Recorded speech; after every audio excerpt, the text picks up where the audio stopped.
Hello नमस्कार, मी योगेश सोनवणे रेसिपीमध्ये आपले हार्दिक स्वागत आहे मनापासून. आज आपण मटन मसाला करणार आहे. सुरुवातीला आपण अर्धा किलो मटन घेतले. बघू शकता तुम्ही किती छान मटन आहे. मटन घेतल्यानंतर आपण 2 पाण्याने त्याला धुवून घेतो आता आपण चांगल्यापैकी. आणि हे जे मटन आहे आपण कुकरमधून लावला होता. आपण तांब्याच्या डेगमध्ये आपण करणार आहेत. ते तांब्याच्या डेगमध्ये अति सुंदर आणि स्वादिष्ट लागते. बघू शकता हा मसाला आहे. लसूण, अद्रक, जिरं, शेंगदाण्याचं तेल, कांदे, तेजपान आणि खडा मसाला. आता सर्वात प्रथम आपण डेगमध्ये 3 पळी तेल टाकून घेतो आहे. बघू शकता तुम्ही. तेल टाकल्या गेल्यानंतर जिरं टाकलं आहे आपण 1 चम्मचभर आणि लसूण अद्रकची पेस्ट ही आपण आता टाकली. त्यानंतर थोडं 4 लवंग, 4 मिरे टाकले आणि तेजपान टाकून घेतले आणि मस्तपैकी एकजीव करून घेतले. बघू शकता तुम्ही. छानपैकी एकजीव झालेलं आहे. बघू शकता तुम्ही. आता ते जे मटण आपण धुतलेलं होतं ते मटण आपण आता त्या डेगमध्ये आपण टाकून घेऊ. बघू शकता तुम्ही किती छान मटण टाकले.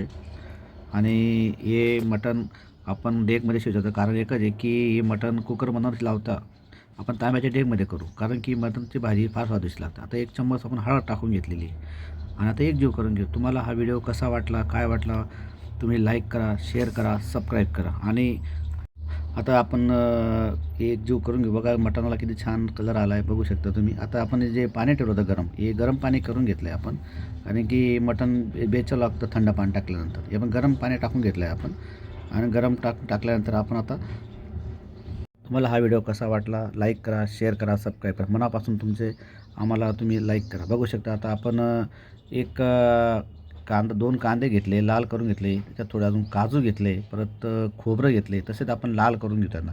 खोबरं ही बघा मस्तपैकी लाल झालेले आहे. बघू शकता तुम्ही. परत लसणाच्या पाकळ्या याही गरम करून घ्यायच्या.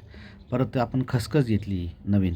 चांगली खसखस घेतल्यानं संपूर्ण मसाला आपण त्या एका भांड्यात काढून घेतला आहे आणि एक मिक्सरमध्ये काढून एकजीव करून घेतला आहे. आता आपलं मटण चांगलं शिजामध्ये आलं आहे. बघू शकता तुम्ही. बघा मटणही चांगल्यापैकी शिजलं आहे. आता बघून घेऊ आपण मटण. आणि मटण शिजल्यानंतर काढून घेतलं आणि परत डेगमध्ये आपण थोडं 2 चम्मच तेल घेतलं आहे. त्याच्यात जे वाटण होतं ते वाटण आपण तेलात टाकून घेऊ. बघू शकता किती छान मसाला होत आहे.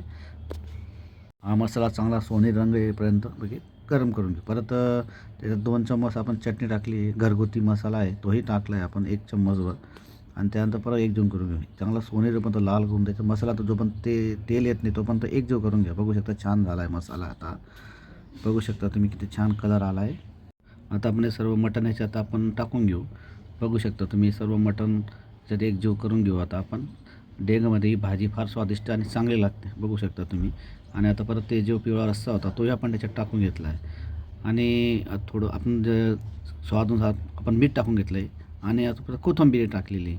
बघू शकता म्हणजे चांगला उकळ फुटला आहे भाजीला. आता आपण एकजीव करून घेऊ परत. बघू शकता तुम्ही. बघा किती छान. आता आपण प्लेट लावून घेऊ. भाजी झालेली आहे. आता चांगली प्लेट लागली. आपण याला भातासोबत भाकरीसोबत आपण खाऊ शकतो. बघू शकता तुम्ही किती छान प्लेट लागली. तुम्हाला हा व्हिडिओ कसा वाटला, लाईक करा, शेअर करा.